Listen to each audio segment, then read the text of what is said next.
Halo teman-teman, selamat pagi. Di sini kami ingin menjelaskan ada beberapa pertanyaan kemarin tentang konstitusi. Terima kasih kepada dosen penghimpun Dr. Genope Prasetya yang telah memberikan materi untuk kami bahas. Perkenalkan, nama saya Yosef Aka dan teman saya Andreas Kasam.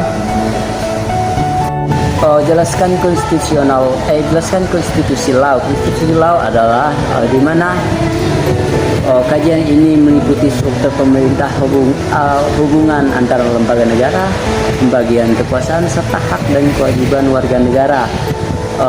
Tentang semua hal tersebut diatur dalam konstitusi, hukum dasar. Pengertiannya seperti konstitusi adalah dokumen atau seperangkat aturan dasar yang membuat kerangka atau tugas pokok badan pemerintahan suatu negara serta membentuk dasar cara kerja negara tersebut. Ada beberapa teori. Yang pertama teori kelautan. Teori kelautan akan menjelaskan di mana kekuasaan tertinggi berasal dari raja ataupun Tuhan. Yang kedua teori pembagian kekuasaan. Teori ini menjelaskan pembagian lembaga-lembaga kekuasaan di suatu negara seperti yudikatif, eksekutif, dan legislatif. Terus yang ketiga yaitu teori negara hukum. Teori ini menjelaskan setiap negara atau setiap pemerintah bertindak sesuai dengan hukum agar tidak terjadi kesalahan. Contoh-contohnya ya seperti contoh konstitusi tertulis yaitu Undang-Undang Dasar 1945. Terus yang kedua contoh teori pembagian kekuasaan seperti legislatif, DPR dan DPD yang berwenang untuk membuat atau membentuk undang-undang. Yang kedua eksekutif yaitu presiden dan jajarannya. Yang ketiga yudikatif atau Mahkamah Agung dan Mahkamah Konstitusi yang menegakkan keadilan dan menguji undang-undang itu sendiri. Terus ada juga contoh teori dalam tindakan seperti pemisahan kekuasaan atau uji material. Oke, menjawab pertanyaan kedua yaitu jelaskan constitutional law. Constitutional law adalah cabang ilmu hukum yang mempelajari mengatur struktur atau fungsi dan hubungan antar negara, lembaga negara dan hubungan negara dan negara lain. Ada beberapa fungsi constitutional law. Yang pertama itu bentuk negara dan membahas tentang bentuk negara dan pemerintahan. Yang kedua lembaga negara. Yang ketiga hubungan antar negara, dan yang keempat hak asasi manusia atau HAM. Dan teori-teori utamanya yaitu teori konstitusionalisme, paham yang membatasi kekuasaan pemerintah agar tidak bertindak sewenang-wenang. Konstitusi berfungsi sebagai alat pengendalian kekuasaan atau kontrol sosial dan politik. Terus yang kedua teori kekuatan. Teori ini bukan sekadar naskah di atas kertas, melainkan hubungan kekuatan sosial dan ekonomi yang nyata dalam bermasyarakat.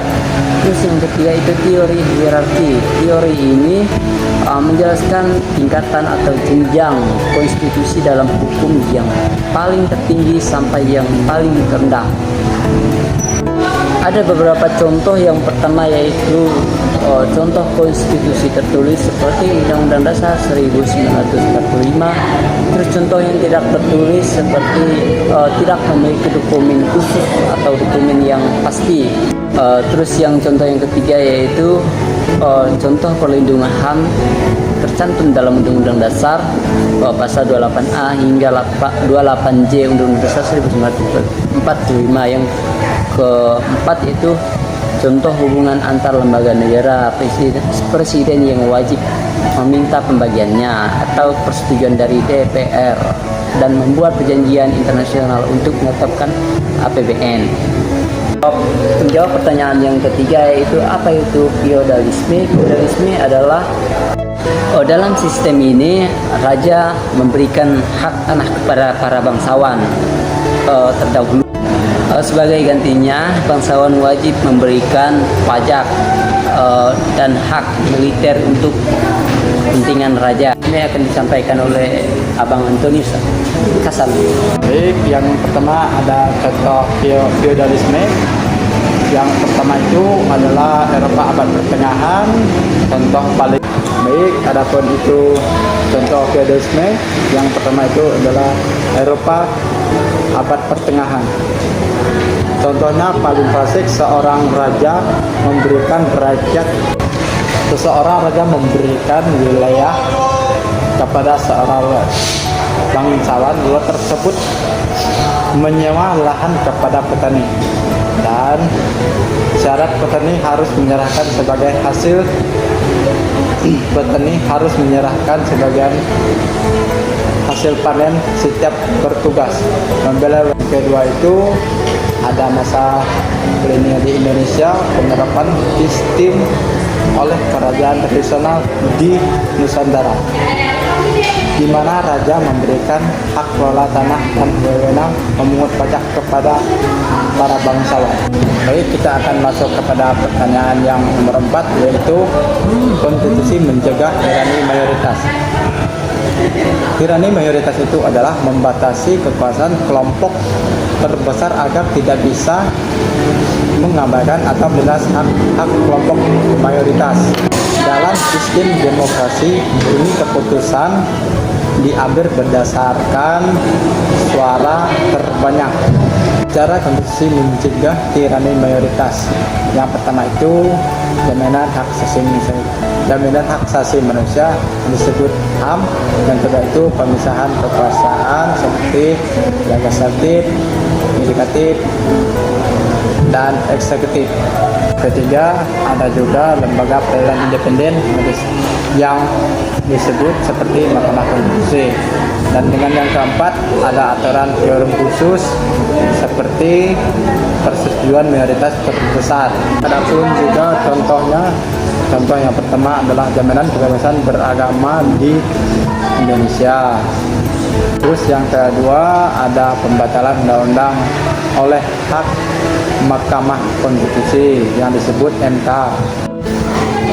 Sekian penjelasan dari kami berdua tentang apa itu segala konstitusi, apa itu konstitusi law. Mohon maaf kalau ada kekurangan atau salah kata dari kami. Sekian dan terima kasih.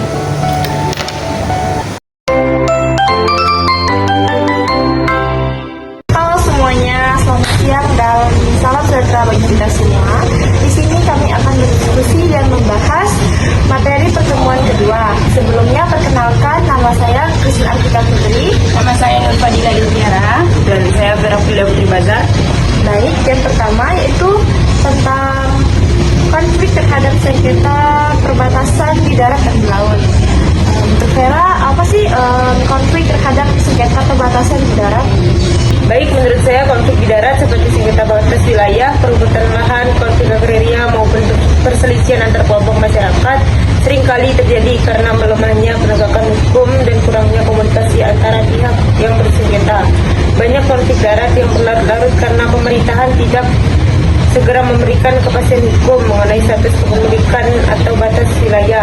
Akibatnya masyarakat menjadi korban, pembangunan terhambat, dan stabilitas keamanan terganggu. Oleh karena itu, penyelesaian konflik darat harus mengutamakan dialog, mediasi, dan penegakan hukum yang adil agar tidak menimbulkan kerugian yang sangat besar. Bagaimana dengan konflik yang di laut? Baik, menurut saya konflik di laut umumnya berkaitan dengan sengketa batas maritim, hak penangkapan ikan, eksplorasi sumber daya alam, dan pelanggaran wilayah perairan. Konflik ini menunjukkan bahwa masih terdapat ketidakjelasan batas serta kurangnya kerjasama antara negara dalam mengelola wilayah laut. Selain mengancam kedaulatan negara, konflik laut juga berdampak pada nelayan yang kehilangan akses pencarian nafkah. Penyelesaian konflik laut seharusnya dilakukan melalui diplomasi, perundingan internasional, dan penghormatan terhadap hukum laut internasional agar tercipta keamanan serta pemanfaatan sumber daya laut yang berkelanjutan. Oke. Jadi kesimpulannya itu baik konflik di darat maupun di laut sama-sama menimbulkan dampak yang negatif ya terhadap keamanan, ekonomi, dan kesejahteraan masyarakat. Oleh karena itu, pemerintah dan pihak terkait harus mengedepankan penyelesaian secara damai, berdasarkan hukum, serta mengutamakan kepentingan masyarakat dan keberlanjutan sumber daya alam. Nah, selanjutnya bagaimana sih konflik zona ekonomi eksklusif? Jadi, konflik zona ekonomi eksklusif itu sering terjadi karena tumpang tindih klaim wilayah laut antar negara. Berdasarkan hukum laut internasional, khususnya United Nations, melalui United Nations Convention on the Law of the Sea, CEE memberikan hak kepada negara pantai untuk memanfaatkan sumber daya alam hingga 200 mil laut dari garis pantainya. Namun, dalam praktiknya masih banyak konflik yang muncul. Contohnya, yang pertama itu kayak egoisme, kepentingan nasional. Banyak negara lebih mengutamakan kepentingan ekonomi dan politik dibandingkan kepatuhan terhadap hukum internasional. Klaim sepihak yang sering dilakukan untuk menguasai sumber daya perikanan, minyak, dan gas bumi. Yang kedua itu lemahnya penegakan hukum internasional. Meskipun UNCLOS telah mengatur penyelesaian sengketa, tidak ada mekanisme penegakan yang benar-benar kuat untuk memaksa negara mematuhi putusan internasional. Akibatnya konflik dapat berlangsung lebih lama. Ada juga sih yang ketiga, deliterasi wilayah laut. Beberapa negara mengarahkan kapal perang atau kapal penjaga pantai di wilayah sengketa. Tindakan ini meningkatkan ketegangan dan berpotensi mengancam stabilitas keamanan kawasan. Terus yang keempat, merugikan nelayan dan masyarakat pesisir. Konflik GEE sering berdampak langsung pada nelayan yang menjadi korban penangkapan, pengusiran, atau pembatasan akses ke wilayah yang selama ini menjadi sumber mata pencaharian mereka. Yang kelima, menghambat kerjasama regional. Sengketa GEE dapat mengganggu hubungan diplomatik antar negara dan menghambat kerjasama ekonomi maupun keamanan di kawasan. Baik, berarti kesimpulannya konflik GEE mencerminkan benturan terhadap kepentingan nasional dan hukum internasional. Penyelesaiannya memerlukan penghormatan terhadap UNCLOS dan diplomasi yang kuat, kerjasama regional, serta penegakan hukum yang konsisten agar pemanfaatan sumber daya laut dapat berlangsung secara damai dan berkelanjutan. Terus untuk kedaulatan ruang udara dan ruang vertikal untuk kedaulatan militer bagaimana? Kalau menurut saya ya, konflik kedaulatan ruang udara dan ruang vertikal sering muncul ketika suatu negara melakukan aktivitas militer di wilayah udara yang berbatas atau dianggap memasuki wilayah negara lain tanpa izin.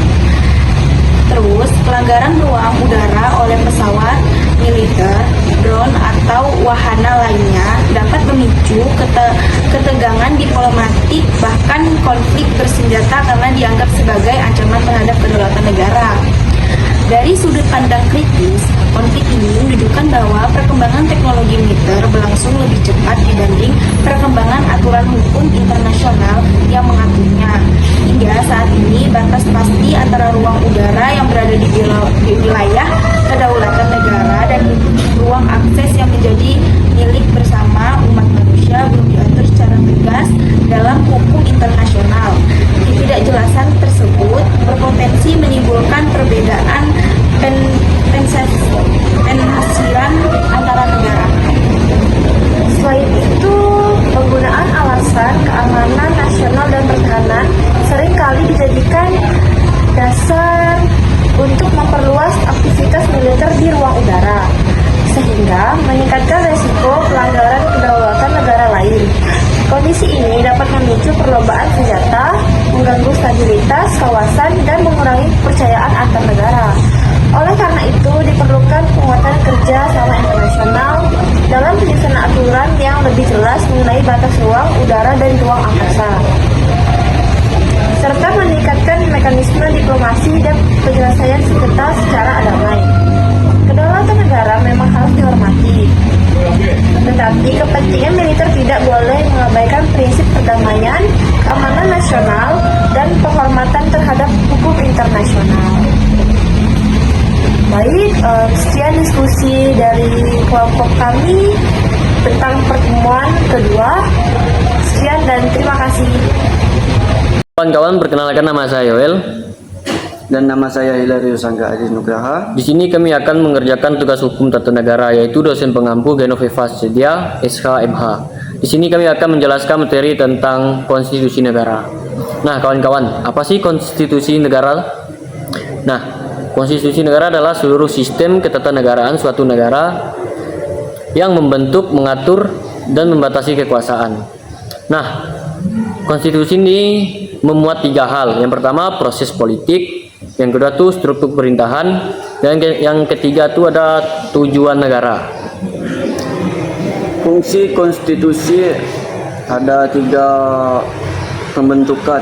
Yang pertama, membentuk dan membatasi kekuasaan biar penguasa enggak absolut. Yang kedua, mengatur hubungan negara dan warga, menjamin HAM, hak pilih pendidikan. Yang ketiga, sumber tertinggi yaitu semua undang-undang perda harus sesuai konstitusi. Nah, kemudian jenis-jenis konstitusi. Nah, jenis-jenis konstitusi ini ada 2. Ada yang tertulis, ada yang tidak tertulis. Contohnya yang tertulis nih ada naskah resmi nih, kayak Undang-Undang Dasar. Nah, itu yang tertulis.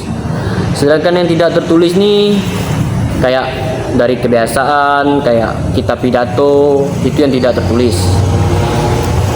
Konstitusi Indonesia Undang-Undang 1945 telah diamandemenkan 4 kali per tahun, dari tahun 1999 sampai tahun 2002. Undang-Undang 1945 jadi konstitusi kita sekarang. Nah, struktur Undang-Undang 1945 ini ada 3, yaitu pembukaan. Isinya itu Pancasila, cita-cita, dan dasar negara.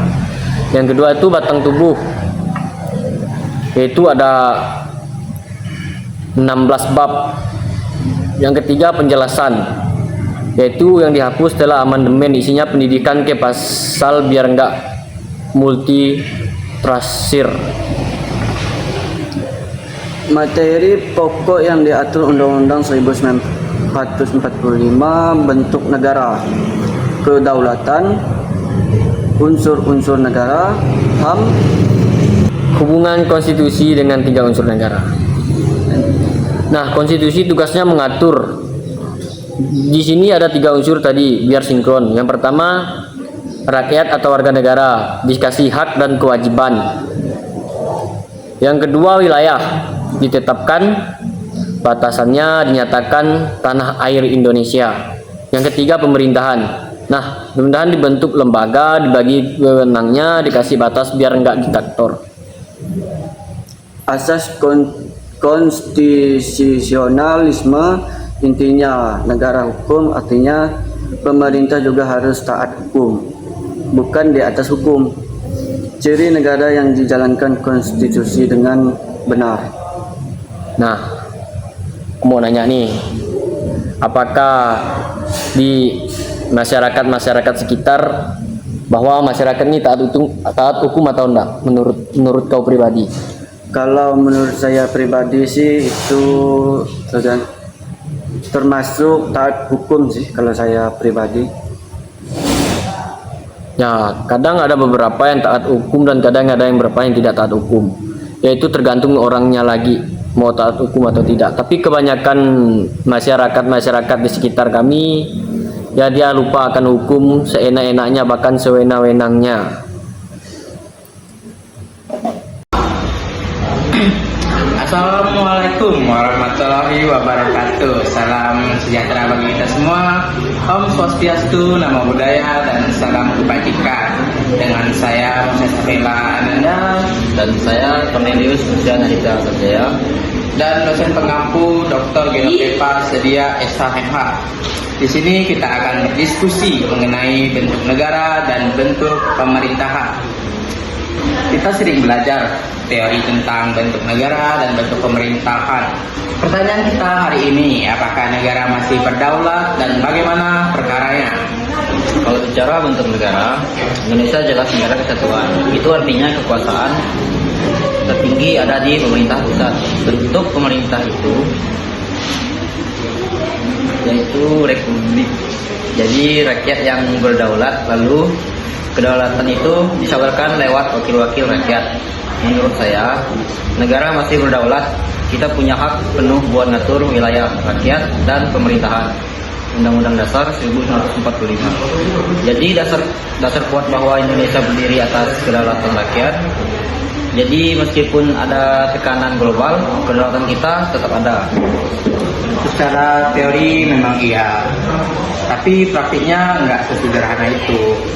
Globalisasi, organisasi internasional, bahkan perusahaan multinasional ikut campur dalam kebijakan negara. Misalnya Indonesia nggak bisa seenaknya larang impor barang tertentu karena ada aturan WTO. Jadi bentuk negara dan pemerintahan memang jelas, tapi kedaulatan kita sekarang sifatnya relatif, nggak absolut lagi. Tapi itu bukan berarti kita kehilangan kedaulatan. Justru negara berdaulat bisa memilih mau ikut perjanjian internasional atau enggak. Itu bukti kita bebas menentukan. Contoh, Indonesia ikut Paris Agreement. Soal iklim itu kan keputusan kita sendiri. Iya, tapi coba kita lihat kasus HAM. Kalau ada pelanggaran berat, PBB bisa turun tangan. Itu artinya kedaulatan negara bisa ditembus. Belum lagi soal digital, data warga kita bisa dikuasai perusahaan asing. Itu jelas ancaman buat kedaulatan. Saya paham. Tapi kedaulatan juga artinya negara bisa melindungi rakyatnya. Kalau kita kasih sebagian kewenangan demi kepentingan bersama, itu bukan kehilangan, tapi strategi. Kayak Uni Eropa, mereka berbagi kedaulatan demi keuntungan bersama. Tetap saja, saya lihat sebagai dilema negara memang berdaulat di atas kertas, tapi praktiknya harus tunduk sama kekuatan global. Jadi perkaranya adalah gimana negara bisa menjaga keseimbangan antara kepentingan nasional dan tuntutan internasional. Kita ambil contoh pengelolaan sumber daya alam. Indonesia tetap berhak memutuskan siapa yang boleh menambang atau investasi. Itu bukti nyata kedaulatan. Tapi kenyataannya banyak kebijakan kita yang dipengaruhi investor asing. Bahkan soal lingkungan, tekanan di global bikin kita harus ubah kebijakan hutan dan energi. Jadi apakah itu benar-benar keputusan berdaulat atau cuman ikut tekanan internasional? Jadi intinya bukan cuma negara mesti berdaulat atau enggak, tapi lebih ke sejauh mana bentuk negara dan pemerintahan bisa mempertahankan kedaulatan di tengah globalisasi dan intervensi internasional. Kalau kita bicara bentuk negara kesatuan seperti Indonesia memang lebih mudah menjaga kedaulatan karena semua keputusan ada di pusat. Bandingkan dengan negara federal, di mana daerah punya kewenangan besar, itu bisa bikin kedaulatan lebih rumit. Tapi jangan lupa, bentuk pemerintahan juga berpengaruh. Republik memang menekankan kedaulatan rakyat, tapi dalam praktiknya rakyat nggak selalu bisa mengontrol kebijakan luar negeri. Kadang keputusan pemerintah lebih dipengaruhi tekanan internasional daripada aspirasi rakyat. Tapi justru itulah pentingnya demokrasi. Kalau rakyat kritis, mereka bisa menekan pemerintah untuk tetap menjaga kedaulatan. Untuk pemerintah republik memberi ruang buat rakyat bersuara.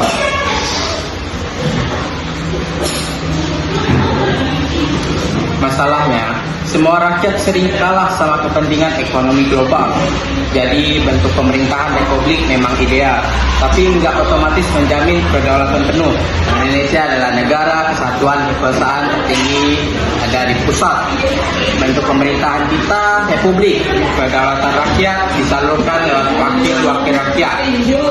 Kedaulatan klasik dulu dianggap absolut, nggak terpagi, nggak terbatas. Perkara utama, gimana negara bisa tetap melindungi rakyatnya sambil aktif di komunitas global. Cukup sekian diskusi dari kami tentang bentuk negara dan bentuk pemerintahan dan poin-poinnya. Terima kasih. Baiklah, selamat siang semuanya. Di sini kami dari kelompok 5 akan jelaskan sedikit tentang beberapa pertanyaan yang telah kami dapatkan dari pertemuan kelima dalam mata kuliah Hukum Tata Negara dengan dosen pengampu Dr. Geno Pepa Sedia SHMH. Dan di sini kami akan perkenalkan diri kami masing-masing. Nama saya Ansel. Saya Adi Sabarno. Saya Direno Saputra. Dan untuk beberapa penjelasannya akan kami sampaikan di slide berikutnya. Simak videonya dan enjoy. Baik, apakah Indonesia benar-benar presidensial?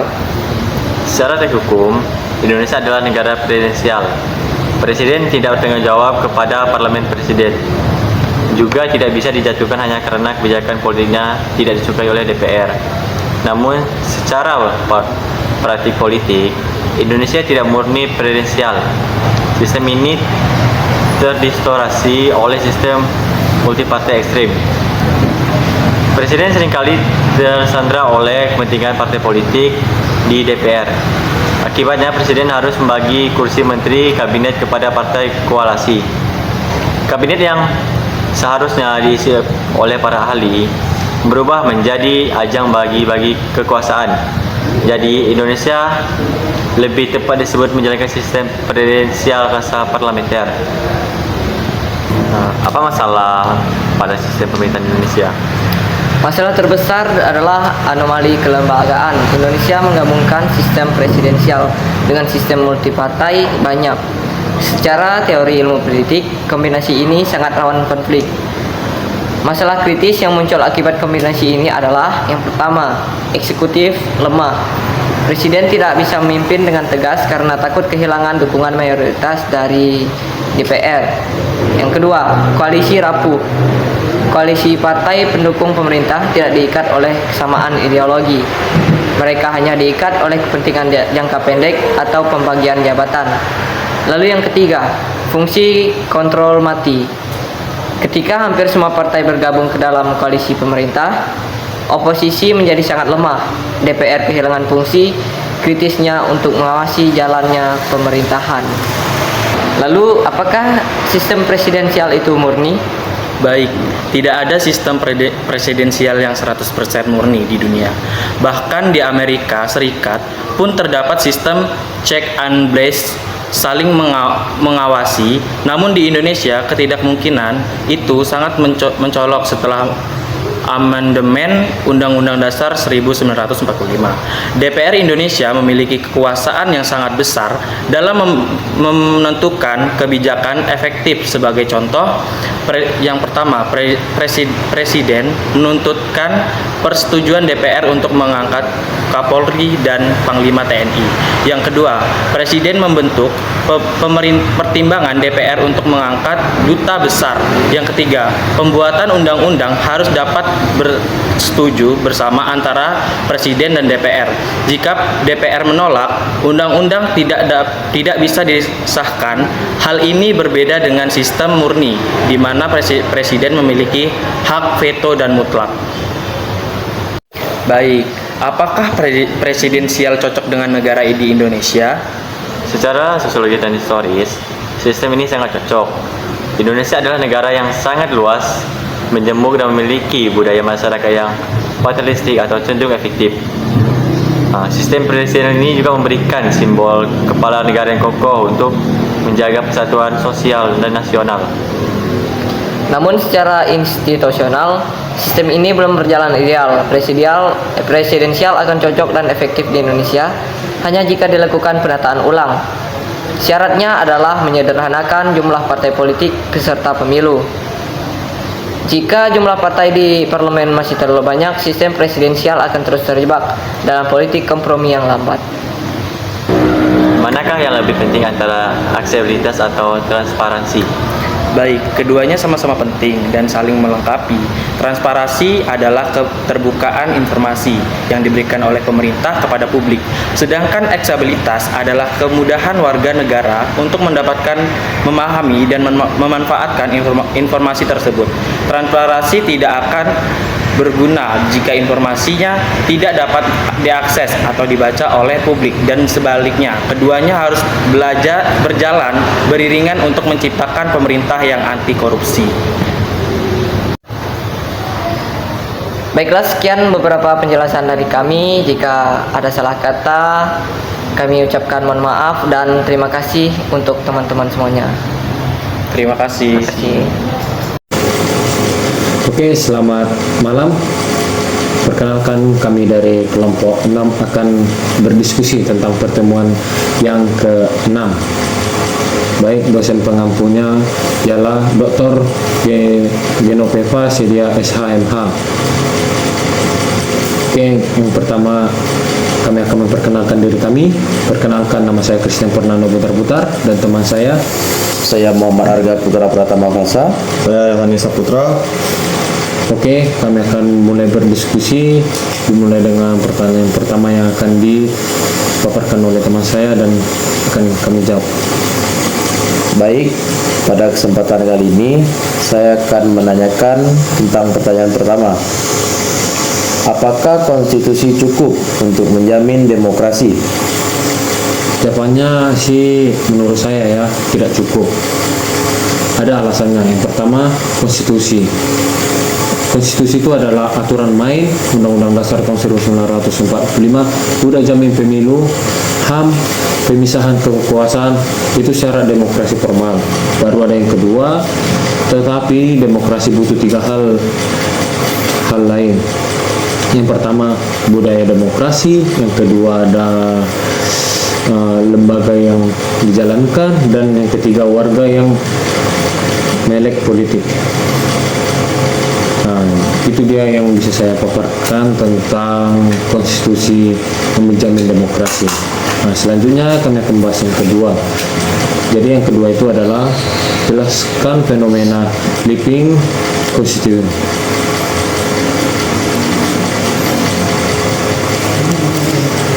Fenomena living constitution hidup artinya Undang-Undang Dasar 1945 ditasfir terus sesuai zaman, bukan ditasfirkan kaku sesuai 1945. Contoh, pasal 28F Undang-Undang 1945 soal hak-hak komunikasi. Dulu maksudnya surat, telepon, sekarang MK tafsir, masukin internet, media sosial, fenomena MK lewat putusan. Undang-undang baru, kebiasaan, ketentangan, bikin undang-undang 1945 terus hidup tanpa harus di amandemen terus. Oke, itu adalah pemaparan tentang hasil diskusi kami yang kedua. Selanjutnya akan kami bahas tentang diskusi yang ketiga. Kepada saudara Nanda, bisa jelaskan masalah sosial konstitusi di Indonesia. Baik, saya akan menjawab pertanyaan ketiga. Banyak masalah kita sekarang itu masalah sosial. Contohnya kemiskinan, ketimpangan, pendidikan, dan kesehatan. Padahal Undang-Undang Dasar 1945 pasal 33 sampai 34 isinya tentang ekonomi sosial dan negara. Wajib penuhi kebutuhan dasar. Jadi, masalah pokok pada masalah kali ini yaitu konstitusi kita sudah sosial, tetapi pelaksanaannya belum terjadi secara teori. undang-undang dan kebijakan sering lebih pro kapital. Makanya muncul tuntutan konstitusionalisasi kebijakan sosial. Baik, sekian jawaban dari pertanyaan ketiga. Oke, itu adalah pemaparan diskusi kami tentang yang pertanyaan ketiga. Selanjutnya pertanyaan yang keempat atau yang terakhir. Baik, saya akan menanyakan pertanyaan terakhir kepada Butar. Bagaimana mengkritik secara akademis? Cara mengkritik secara akademis itu ada 4. Yang pertama itu ada fakta, yang kedua ada norma, yang ketiga ada analisis, baru yang keempat itu ada solusi. Bisa dijelaskan? Saya akan menjelaskan yang pertama itu fakta. Fakta itu adalah kasih data. Contohnya angka kemiskinan itu 9,5% BPS 2025. Itu adalah faktanya. Baru yang kedua normanya. Dibanding sama konstitusi atau undang-undang, contohnya pada pasal 34 Undang-Undang Dasar tahun 1945, wajib negara fakir miskin dipelihara. Kita garis bawahi warga negara fakir miskin dipelihara. Baru yang ketiga itu analisis. Di sini di analisis ini kita mencari sebab. Baru yang keempat itu ada solusinya. Solusinya itu adalah kasih opsi perbaikan, bukan cuma menyalahin. Tadi saya lupa itu yang kelima.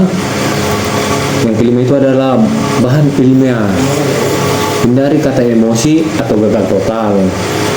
Ganti belum optimal sesuai dengan pasal tersebut yang mencakup kepada mengkritik secara akademis itu. Oke. Sekian dari hasil diskusi kami. Jika ada kekurangan atau salah pengucapan kata kami kelompok 6 meminta maaf. Sekian dan terima kasih. Selamat malam. Banyak kekurangan kalian.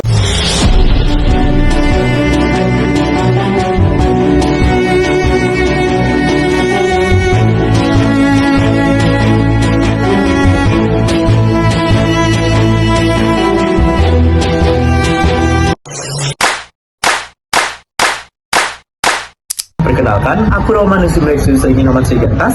Aku Maria Mega Erli. Di sini kami berdua akan membahas materi pertemuan ke-7 tentang perubahan konstitusional atau biasa disebut dengan amandemen. Nah, teman-teman tahu tidak perkembangan pasca amandemen Undang-Undang 1945 hingga dari tahun 1999 hingga tahun 2000 mengalami banyak sekali perubahan. Nah, amandemen telah mengubah aspek kekuasaan secara radikal. Namun dalam perjalanannya ia menyisakan berbagai anomali institusional. Nah, apa sih yang perlu kita kritisi dari perubahan amandemen tersebut? Yang pertama ada fenomena hyperregulasi di era modern. Nah, fenomena hyperregulasi di era modern adalah patologi hukum terbesar di Indonesia saat ini. Amandemen Undang-Undang 1945 memperluas urusan pemerintah dan mendesentralisasikan kekuasaan, namun gagal dalam menciptakan sistem penyaringan regulasi yang ketat. Jadi, kita akan mengkritik secara akademis.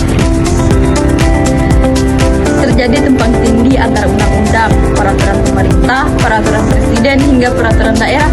Pemerintah seringkali menggunakan instrumen hukum shortcut seperti Perpu atau undang-undang berkonsep Omnibus Law untuk menerobos rimba regulasi ini. Secara akademik, ini adalah bentuk solusi yang menambah masalah, di mana kepastian hukum dikorbankan demi target-target pragmatis pembangunan dan investasi hukum akhirnya kehilangan fungsi preventif. Nah, poin yang kedua, kita review sebagai konsekuensi amandemen. Adopsi mekanisme judicial review, pengujian undang-undang melalui pembentukan Mahkamah Konstitusi pada pasal 24C Undang-Undang Dasar 1945 adalah lompatan besar menuju konstitusional demokrasi. Judicial review ini bergeser dari sekedar mekanisme pengujian norma menjadi arena pertarungan politik sekunder. Ketika jalur legislasi sumbat atau tidak partisipatif, beban dialihkan ke Mahkamah Konstitusi. Hal ini memicu ketegangan antar lembaga. DPR dan Presiden kerap menuduh Mahkamah Konstitusi melakukan intervensi politik, terutama ketika Mahkamah Konstitusi bertindak sebagai konstitutif legislator, membuat norma baru, alih-alih negatif legislator atau sekedar membatalkan norma saja. Nah, pada poin ketiga, kuatnya peran presiden tapi tidak absolut. Nah, teman-teman, amandemen berhasil memurnikan sistem presidensial dengan membatasi masa jabatan dalam pasal 7 Undang-Undang Dasar 1945 dan mempertegas bahwa presiden tidak lagi bertanggung jawab kepada MPR selaku lembaga tertinggi negara. Namun secara teks, kekuasaan presiden tidak absolut. Namun secara hulu politik, koalisasi besar atau hiperkoalisi di parlemen yang lazim terjadi belakangan ini menciptakan eksekutif hegemonik. Ketika mayoritas mutlak partai di DPR menjadi pendukung pemerintah, si check and balance parlementer melemah. Absolute time tidak lagi berwajah kediktatoran personal seperti era Orde Baru, melainkan berwajah legalisme otokratis, di mana kebijakan eksekutif hampir selalu mulus di parlemen karena minimnya oposisi real. Nah, poin yang ketiga, kuatnya peran presiden tapi tidak absolut.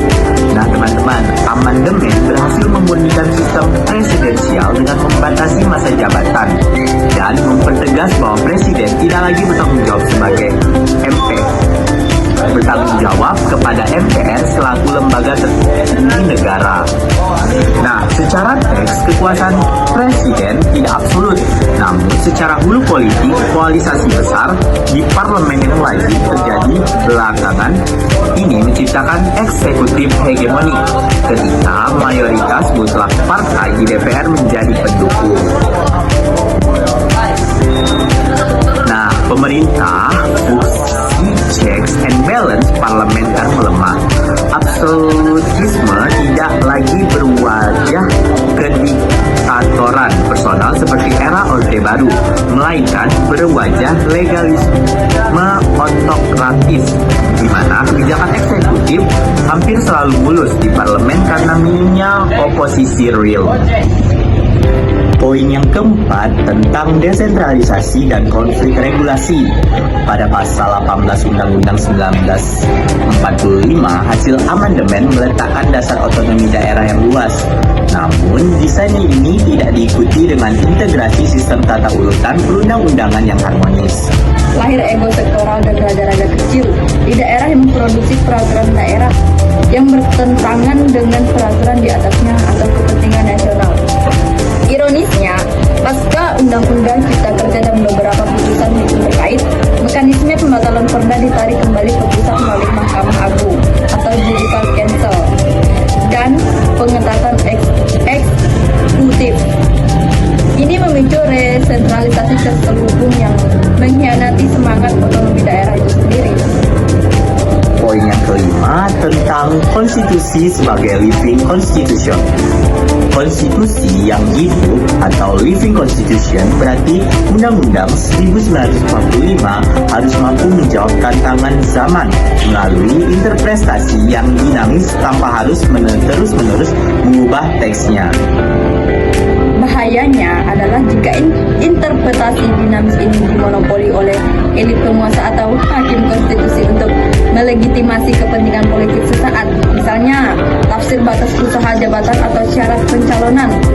Konstitusi berisiko kehilangan sifat sakral dan kepastiannya, berubah menjadi dokumen yang elastis dan pragmatis, available konstitusionalisme. Fleksibel atau konstitusionalis, living constitution seharusnya tumbuh dari kesadaran hukum masyarakat atau Volksgeist, bukan dari rekayasa hukum legal engineering demi melanggengkan kekuasaan. Nah, pada poin yang keenam ada overload pada Mahkamah Konstitusi. MK tidak hanya menguji undang-undang terhadap undang-undang dasar, tetapi tapi juga memutuskan sengketa kewenangan lembaga negara, pembubaran parpol, dan perselisihan hasil pemilu (PHPU). Penumpukan perkara, khususnya sengketa pemilu atau pilkada, membuat MK mengalami kelelahan institusional atau institutional fatigue. Fokus Mahkamah Konstitusi sebagai penjaga konstitusi, guardian of the constitution, terpecah oleh perkara-perkara teknis politik yang bernuansa matematis suara. Akibat jangka panjangnya adalah penurunan kualitas putusan pengujian undang-undang secara substantif dan kerentanan para hakim konstitusi terhadap intervensi serta politisasi perkara. Nah, teman-teman, pada poin yang ke-7 ini tidak ada amandemen lanjutan. Nah, sejak tahun 2002 belum ada lagi amandemen formal terhadap Undang-Undang Dasar 1945. Meskipun wacana amandemen kelima seperti penataan ulang sistem perwakilan melalui DPD atau menghidupkan kembali PPHN terus bergulir. Ketakutan elit politik untuk membentuk kota Pandora, amandemen kelima menyebabkan ketatanegaraan kita mengalami kebentukan institusional. Alih-alih memperbaiki cacat bawaan amandemen ke-1 hingga ke-4 melalui jalur resmi, pasal 37. Negara memilih menyelesaikan kebentukan lewat jalur pintas, putusan Mahkamah Konstitusi yang kontroversial atau Undang-Undang Omnibus Law. Tidak adanya amandemen lanjutan formal ini bukan tanda stabilitas, melainkan tanda ketakutan politik yang memaksa sistem ketatanegaraan kita berjalan dengan menambal sulam aturan di tingkat bawah. Nah, kesimpulan dari kami berdua, arsitektur hukum pasca amandemen Undang-Undang 1945 saat ini berada pada titik jenuh tanpa adanya kemauan politik untuk melakukan harmonisasi regulasi secara total dan mengembalikan marwah lembaga peradilan sebagai pemutus yang imparsial. Konstitusi kita beresiko mengalami kelumpuhan fungsional di mana teksnya tetap mulia namun praktiknya menyimpang jauh ke arah pragmatisme kekuasaan.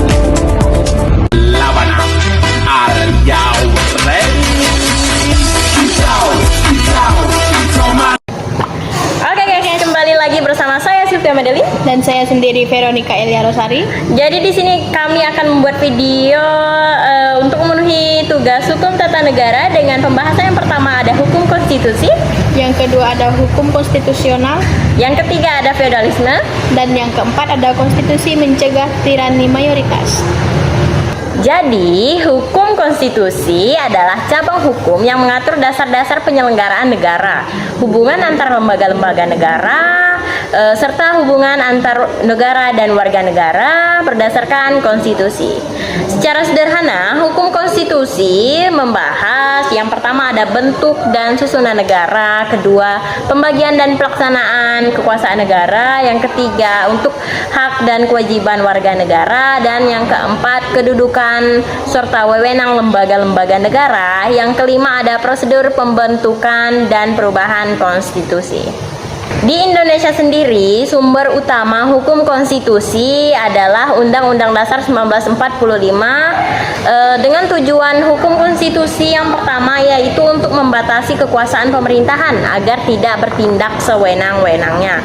Yang kedua untuk menjamin hak-hak warga negara, dan yang ketiga untuk mengatur organisasi dan fungsi terhadap negara. Yang keempat untuk mewujudkan pemerintahan yang tertib dan berdasarkan hukum juga. Contoh kajian hukum konstitusional atau hukum konstitusi yaitu kewenangan Majelis Permusyawaratan Rakyat atau MPR, Dewan Perwakilan Rakyat DPR, dan Mahkamah Konstitusi MK. Kemudian ada hak asasi manusia dijamin dalam UUD 1945. Lalu ada pemilihan presiden dan wakil presiden. Kemudian ada perubahan amandemen UUD 1945. Nah, untuk contoh berikutnya yaitu contoh yang lebih mendalam dari hukum konstitusi, yaitu UUD 1945 mengatur bahwa presiden dipilih langsung oleh rakyat setiap 5 tahun sekali. Aturan mengenai pemilihan presiden ini merupakan bagian dari hukum konstitusi karena mengatur penyelenggaraan negara. Kesimpulan dari hukum konstitusi adalah hukum yang mengatur dasar-dasar negara, pembagian kekuasaan, serta hak dan kewajiban warga negara sebagaimana ditetapkan dalam konstitusi. Nah, di sini saya akan membahas hukum konstitusional. Hukum tata negara adalah cabang hukum yang mengatur konstitusi suatu negara, organisasi negara, pembagian kekuasaan, serta fungsi lembaga negara serta hubungan antara negara dan warga negara. Menurut para ahli, constitutional law merupakan kumpulan aturan hukum yang menentukan yang pertama yaitu bentuk negara dan bentuk pemerintah, dan yang kedua struktur dan kewenangan lembaga negara, dan yang ketiga hak dan kebebasan dasar warga negara, dan yang keempat cara pelaksanaan serta pembatasan kekuasaan negara. Nah, di ruang lingkup constitutional law, yang pertama yaitu konstitusi negara sebagai hukum dasar tertinggi, dan yang kedua pembagian kekuasaan negara atau legislatif, eksekutif, dan yudikatif, dan yang ketiga kedudukan dan kewenangan lembaga negara, dan yang keempat hak asasi manusia dan hak warga negara. Dan yang kelima ada hubungan antara pemerintah pusat dan daerah. Dan keenam, proses perubahan konstitusi. Tujuan konstitusional law menjamin pemerintah berjalan sesuai dengan hukum, membatasi kekuasaan pemerintah agar tidak sewenang-wenang, melindungi hak-hak warga negara, menciptakan stabilitas dan ketertiban dalam penyelenggaraan negara. Contoh di Indonesia dalam konteks Indonesia Constitutional Law berdasarkan pada Undang-Undang Dasar Negara Republik Indonesia tahun 1945 sebagai kewenangan Presiden, hukum tertinggi, pengaturan mengenai kewenangan Presiden, DPR, MPR, dan Mahkamah Konstitusi merupakan bagian dari hukum konstitusi. Dan contoh berikutnya constitutional law dalam arti konstitusionalisme, konsep bahwa kekuasaan pemerintah harus dibatasi dan konstitusi. Contoh, pemerintah tidak dapat membubarkan organisasi masyarakat atau membatasi kebebasan berpendapat secara sewenang-wenang karena tindakan tersebut harus disesuaikan dengan Undang-Undang Dasar 1945 dan dapat diuji Mahkamah Konstitusi. Ini menunjukkan bahwa kekuasaan pemerintah dibatasi oleh konstitusi. Baik, kesimpulan konstitusional law adalah cabang hukum yang mengatur konstitusi, struktur negara, pembagian kekuasaan, serta perlindungan hak-hak warga negara untuk menjamin penyelenggaraan negara yang berdasarkan hukum. Untuk pembahasan yang ketiga yaitu ada feodalisme. Feodalisme adalah sistem sosial, politik, dan ekonomi yang berkembang terutama di Eropa pada abad pertengahan, di mana kekuasaan dan kepemilikan tanah menjadi dasar hubungan antara penguasa dan rakyat. Dalam sistem feodalisme, raja memberikan tanah kepada tuan tanah atau bangsawan. Sebagai imbalannya, para bangsawan atau tuan tanah tersebut yaitu wajib memberikan kesetiaan, bantuan militer, dan juga dukungan kepada raja. Para petani atau hambanya menggarap tanah milik bangsawan dan memberikan sebagian hasilnya sebagai kewajiban. Ciri-ciri feodalisme yang pertama yaitu kepemilikan tanah sebagai sumber kekuasaan. Yang kedua, hubungan hierarkis antara raja, bangsawan, kesatria, dan juga petani. Yang ketiga, kesetiaan pribadi kepada penguasa yang lebih tinggi. Yang keempat, ada kekuasaan terdesentralisasi di mana bangsawan memiliki wewenang besar di wilayahnya. Yang kelima, mobilitas sosial terbatas karena kedudukan seorang biasanya ditentukan oleh kelahiran. Struktur feodalisme yaitu ada yang paling atas ada raja, kemudian bangsawan, selanjutnya ada kesatria, dan yang paling bawah, paling rendah sekali itu adalah petani atau hambanya. Feodalisme dalam konteks Indonesia, istilah feodalisme juga sering digunakan untuk menggambarkan budaya yang menempatkan seseorang berdasarkan status, jabatan atau keturunan sehingga tercipta hubungan atasan dan dan juga bawahan yang sangat kuat. Misalnya, sikap yang terlalu menghormati pejabat atau kaum bangsawan tanpa mempertimbangkan kesetaraan hak. Kelebihan dan kekurangan feodalisme antara lain, untuk kelebihannya itu untuk menciptakan stabilitas dan keamanan pada masa tertentu dan juga untuk menjamin perlindungan bagi rakyat dari ancaman luar. Sementara untuk kekurangannya yaitu menimbulkan ketimpangan sosial, batasi kebebasan dan hak rakyat, dan juga kekuasaan sering terpusat pada kelompok elit pemilik tanah. Untuk contohnya, contoh feodalisme itu pada contoh sejarah ya. Pada masa kerajaan, raja memberikan tanah kepada bangsawan. Sebagai imbalannya, bangsawan tersebut harus setia kepada raja dan membantunya jika terjadi perperangan. Sementara petani menggarap tanah tersebut dan menyerahkan sebagian hasil panennya kepada bangsawan. Contoh dalam kehidupan modern, budaya feodalisme, seorang pegawai selalu mengikuti semua perintah atasannya. Meskipun pemerintah tersebut salah karena merasa jabatan atasan harus selalu dihormati dan tidak boleh dibantah.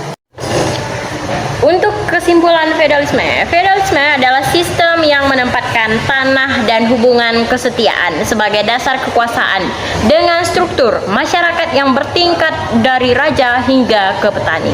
Sistem ini sering dikaitkan dengan ketimpangan sosial dan dominasi kelompok penguasa atas rakyat. Baik, ini pembahasan terakhir yaitu konstitusi mencegah tirani mayoritas dengan membatasi kekuasaan kelompok mayoritas agar tidak dapat bertindak sewenang-wenang terhadap kelompok mayoritas atau individu. Tirani mayoritas adalah keadaan ketika kelompok yang jumlahnya lebih banyak menggunakan kekuasaannya untuk menindas, mengabaikan, atau merampas hak-hak kelompok yang lebih kecil. Konstitusi mencegah hal tersebut melalui beberapa cara, yaitu yang pertama menjamin hak asasi manusia atau HAM. Hak-hak dasar warga negara seperti kebebasan beragama, berpendapat, dan memperoleh perlakuan yang sama di depan hukum dilindungi oleh konstitusi. Hak-hak ini tidak boleh dicabut hanya karena mayoritas menginginkannya. Dan yang kedua, membatasi kekuasaan pemerintah. Pemerintah tidak dapat membuat kebijakan yang bertentangan dengan konstitusi meskipun didukung oleh masyarakat. Dan yang kedua, membatasi kekuasaan pemerintah. Pemerintah tidak dapat membuat kebijakan yang bertentangan dengan konstitusi meskipun didukung oleh mayoritas rakyat. Dan yang ketiga, pemisahan kekuasaan. Kekuasaan dibagi antara lembaga legislatif, eksekutif, dan yudikatif, sehingga tidak ada satu pihak yang dapat menguasai seluruh proses pengambilan keputusan. Dan yang keempat, peradilan yang independen. Peradilan, terutama Mahkamah Konstitusi di Indonesia, dapat membatalkan undang-undang yang bertentangan dengan konstitusi dan melanggar hak warga negara. Dan yang kelima, prinsip negara hukum. Semua tindakan pemerintah dan warga negara harus berdasarkan hukum, bukan semata-mata kehendak mayoritas. Nah, contoh konstitusi mencegah tirani mayoritas. Misalnya, jika mayoritas penduduk suatu daerah ingin melanggar kelompok agama tertentu beribadah, konstitusi dapat melindungi kelompok tersebut karena kebebasan beragama merupakan hak konstitusi yang tidak boleh dilanggar. Adapun contoh konstitusi mencegah tirani mayoritas, di suatu daerah mayoritas penduduk beragama A dan ingin melarang kelompok agama B memandirikan ke tempat ibadah.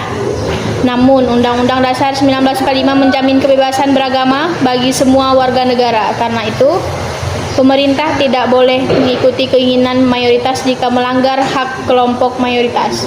Intinya, meskipun mayoritas menginginkan suatu konstitusi tetap melindungi hak-hak mayoritas.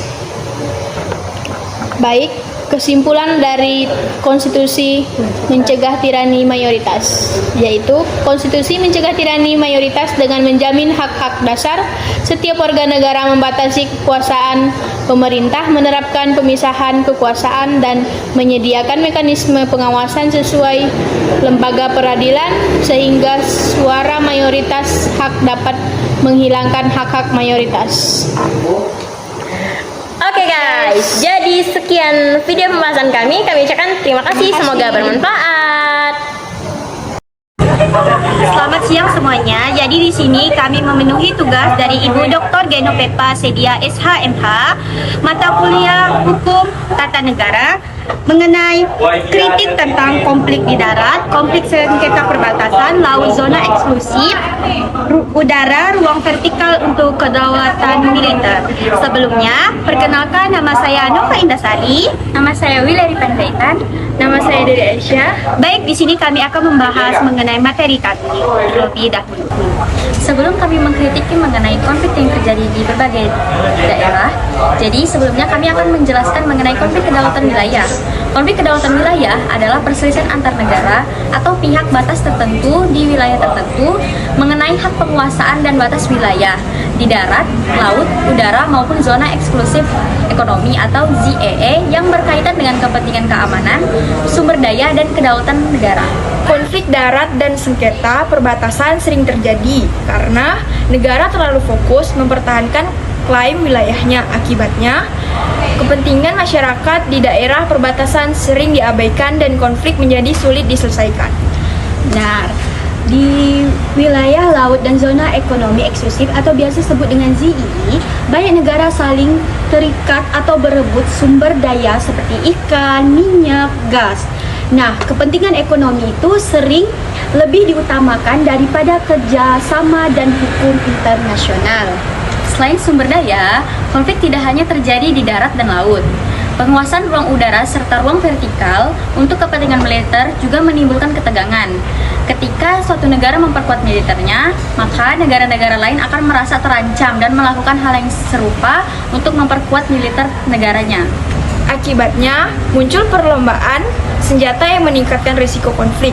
Padahal, masalah perbatasan seharusnya lebih banyak diselesaikan melalui diplomasi dan negosiasi. Benar.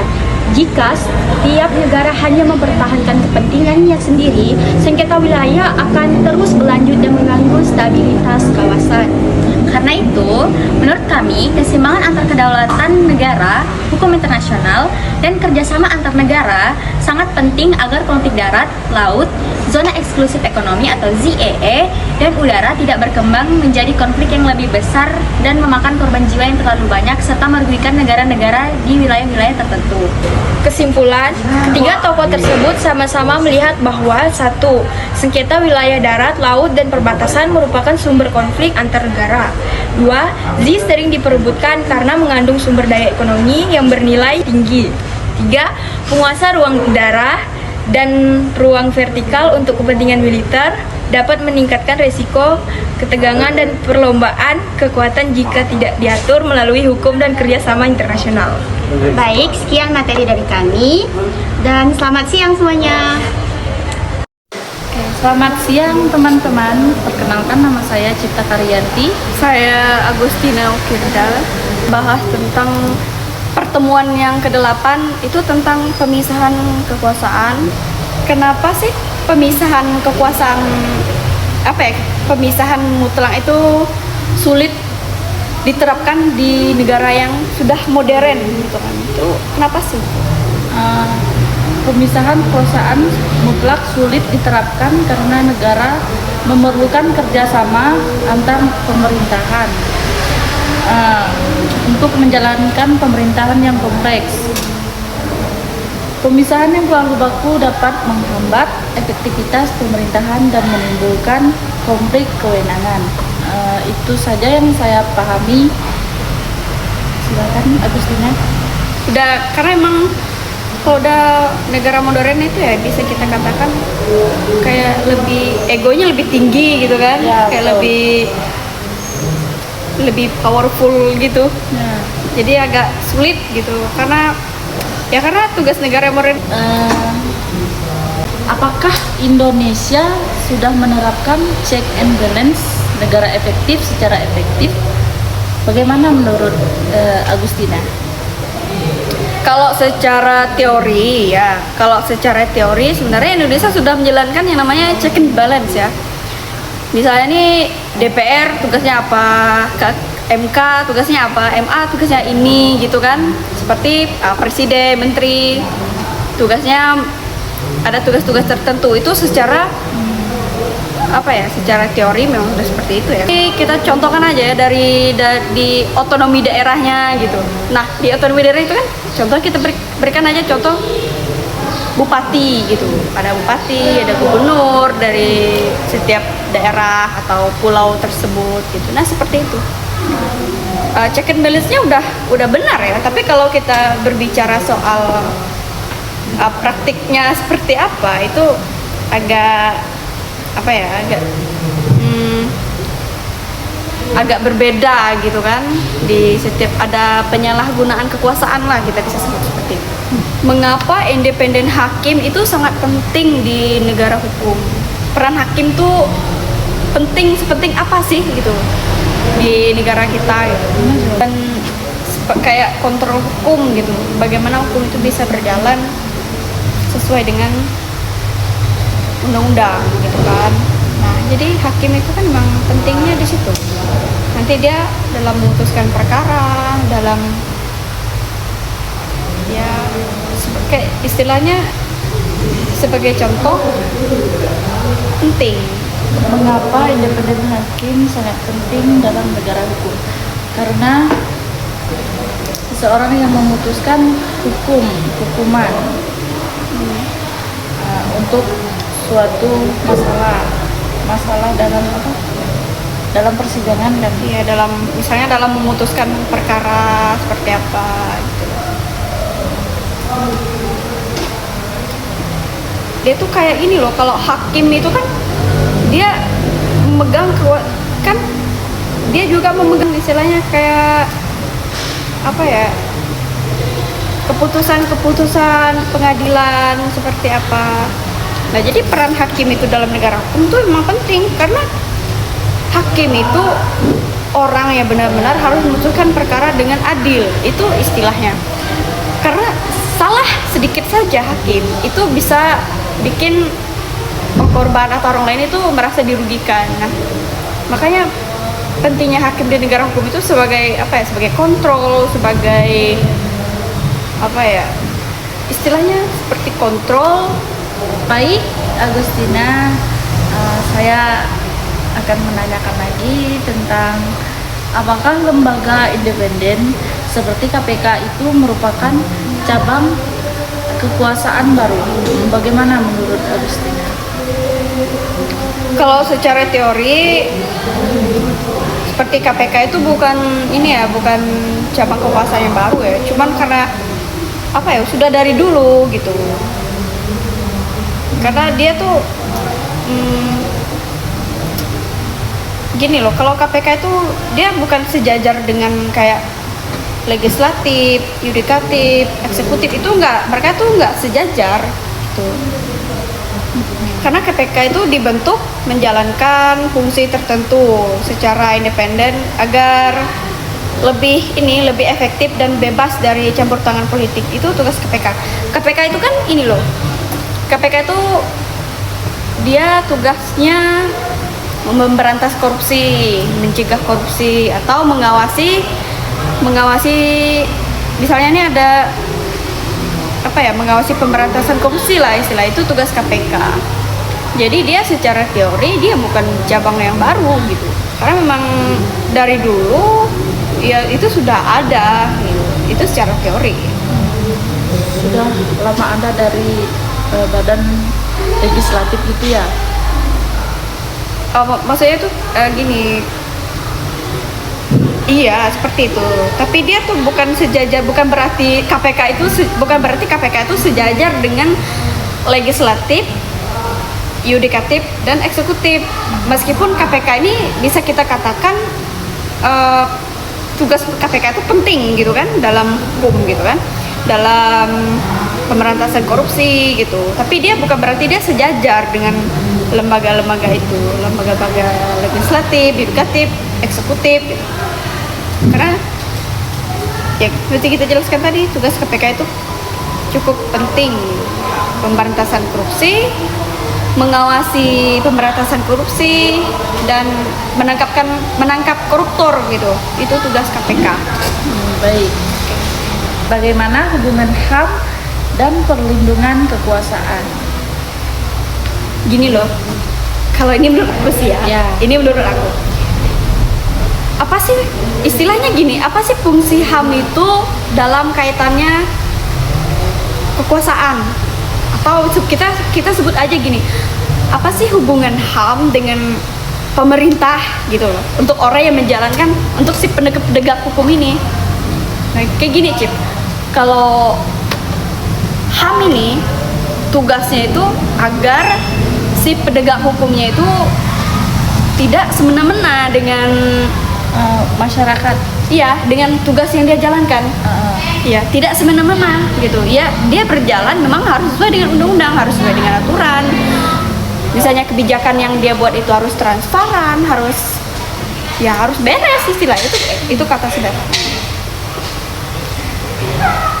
Nah, jadi apa sih fungsi HAM itu kalau kita sebut secara sederhana itu kayak supaya si pemegang kekuasaan ini tuh bisa berjalan lebih efektif, transparan, lebih sesuai undang-undang, tidak semena-mena gitu kan, kayak gitu Cip. Begitu ya.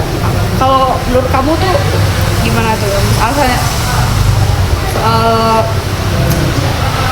HAM itu kayak gini loh, istilahnya HAM itu, kamu nih kan, kita nih kan manusia ya, jadi kita manusia itu harus punya HAM, ya, punya hak asasi manusia kepada orang lain. Maksudnya gini, kamu nih nggak boleh nih semena-mena sama orang lain, atau kamu nggak boleh melenyapkan nyawa orang lain, atau kamu nggak merampas hak orang lain, itu nggak boleh. Jadi kayak gitu. Jadi tugas HAM di negara kita ini itu biar si penegak hukumnya ini lebih manusiawi gitu, lebih manusiawi dia menjalankan tugas dia dalam pemerintahan gitu, kayak gitu Cip. Ya. Betul. Saya sependapat dengan Agustina. Ya, karena memang HAM itu untuk melindungi masyarakat, semua manusia itu, karena itu punya HAM ya. Iya. Karena kan setiap manusia kan ada hak asasi manusianya dari sejak dia lahir gitu. Ya, sejak dari kandungan. Nah, jadi itu tuh nggak boleh disemena-mena siapapun dia. Kita tuh nggak peduli. Oh, saya mah pejabat, itu terserah saya mau bagaimana saya melakukan keputusan saya, itu udah hak saya. Nggak bisa, mereka tidak bisa seperti itu. Biarpun mereka seorang penegak hukum yang kalau kita lihat mungkin derajatnya lebih tinggi gitu, pangkatnya lebih tinggi, ini kita harus hargai nih, mereka istilahnya seperti raja. Ya nggak bisa, tetap harus mematokkan HAM sebagai tingkah laku, mengambil tindakan dalam kepribadian di dalam menjalankan tugas sebagai penegak hukum gitu, harus seperti itu. Jadi HAM itu kayak jadi patokan hidup, tidak menuntut siapa orangnya, mau dia guru, mau dia dosen, mau dia dokter. Yang namanya HAM itu harus diterapkan semua orang, tidak memandang jenis gitu, tidak memandang derajat. Biarpun kamu seorang raja, kamu harus mengerti hak asasi yang ada di dalam orang-orang gitu. Mungkin sampai di sini saja ya diskusi kita berdua. Diskusi kita sangat menyenangkan. Sekian dari kami. Saya Cipta Karyanti pamit undur diri. Saya Agustina Ukirda